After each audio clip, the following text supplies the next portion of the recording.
Now, I think Lewis wants to tell you something about when I was a baby. I'm the one that was born over at Lake Victory, or one of the ones that was born at Lake Victory. In 1912, and we left there in 1912, and Dad moved to Robstown. I don't remember much about that because I wasn't but about 6 weeks old when they left, but that was right along about the time that my step-grandmother, or Grandpa Tedford's second wife, died, and she died at Lake Victory and was buried in Bethel Cemetery. That's over close to Lake Victory. So Lewis can tell you about our trip to Robstown. We left here in a wagon and team, covered wagon. There was 9 wagons and 1 buggy all together. And we went from Lake Victory to Robstown in Nueces County. And we went through San Antonio. Of course, we had a rope around that sheet was pulled up, and we had a bed on top of the sideboards, and we was all riding in there, and IT was baby, and that was May and Lowell and myself and JP and William Theron and IT.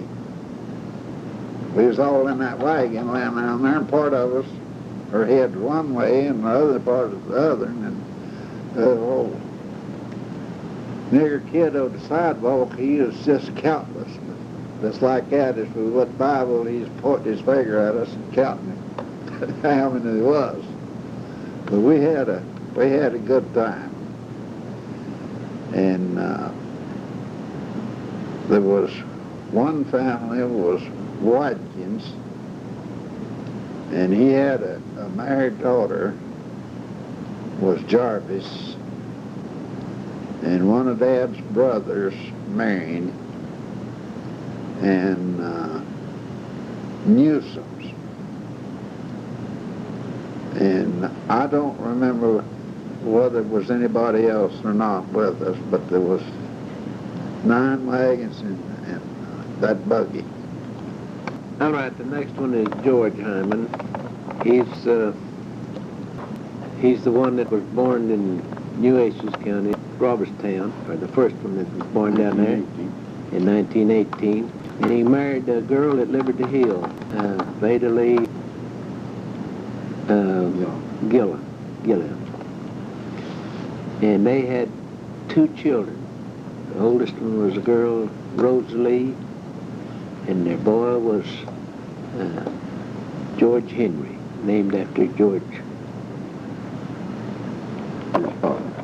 And he's married, and he has 2 children.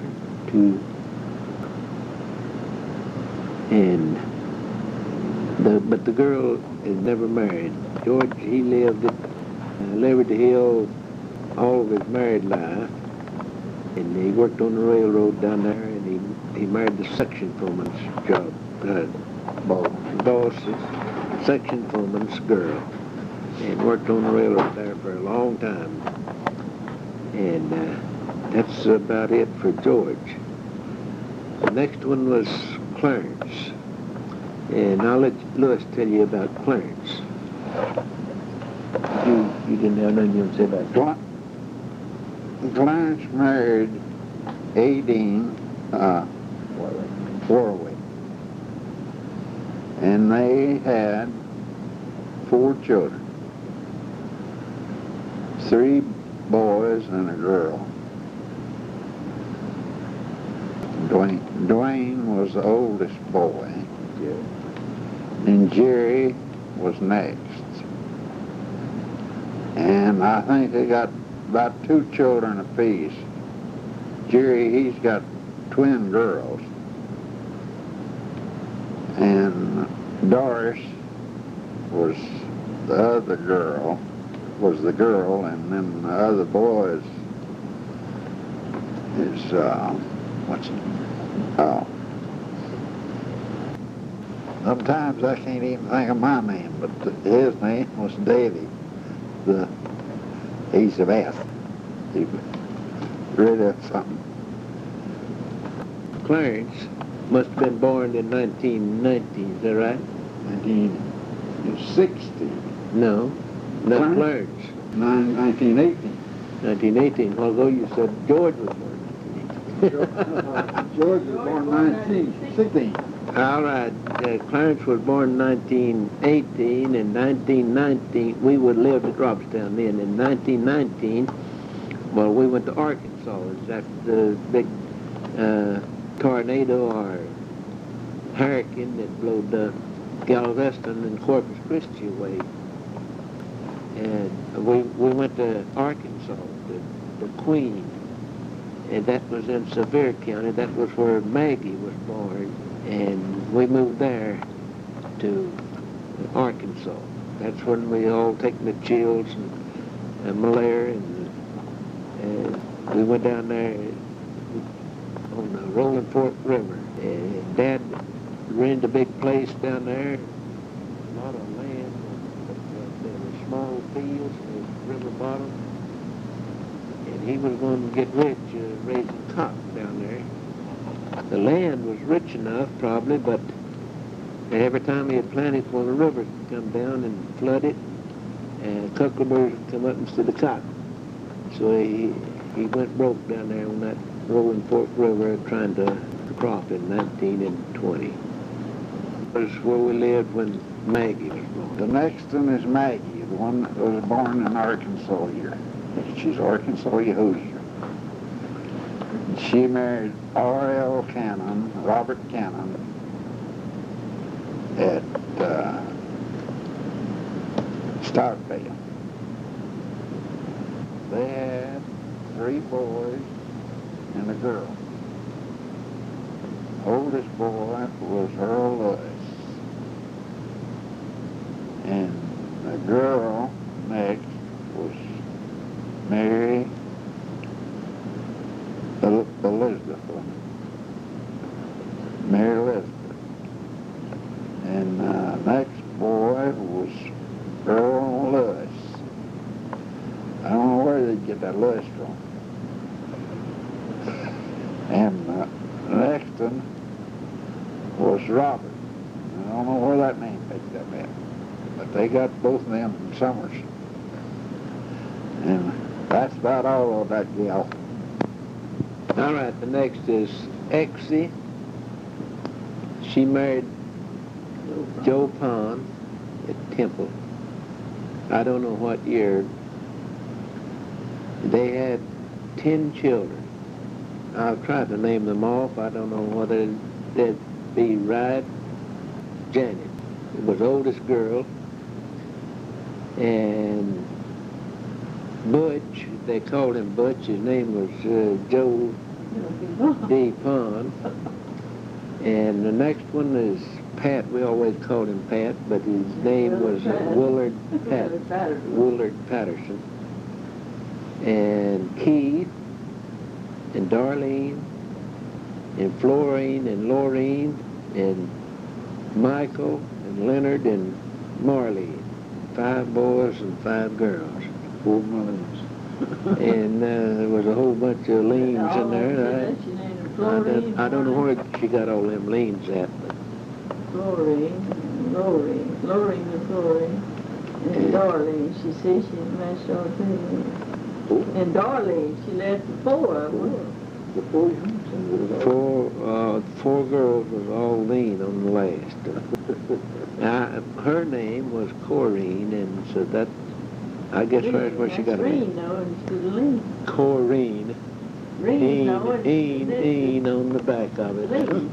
That's what they was going after. Laureen, and Marlene, Een is what they was getting at.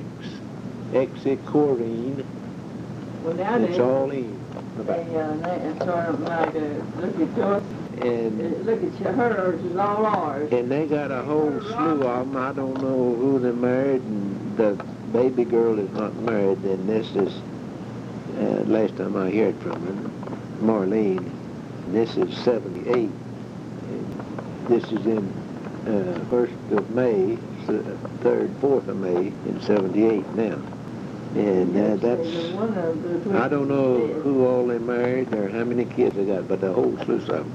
She's got more kids than I have. The next one is Elsie, the baby girl. We'll let Lewis tell you about them. They had 4 children, 2 girls and 2 boys. What was the oldest girl name? Janet. Jeannie. Jeannie was the oldest girl, and Joyce Fay was the next. And the 2 boys, which was twins, they died at birth, and their mother did too at the same time. She married Leo Warner. He's a brother to... He's brother to May's oldest girl's husband. Now, May, I don't know what we told you, but May was buried in Palacios, in the cemetery there at Palacios. And the next one is the last one, always the baby. Never could tell nothing about that boy. Always will be the baby. That was Leo. And he's another one that got a great joy out of getting girls. Because and we know he did because he had 3 girls. We'll let Lewis tell you about them. Well, And who he married. he married May Lee Johnson. The oldest girl was Donna Sue, and she married Doyle West. They live in Round Rock. They live in Round Rock. The next girl was Sandy, and she married Mike Keller. And the other girl is still single as far as I know. Her name is Edie. And she's still single.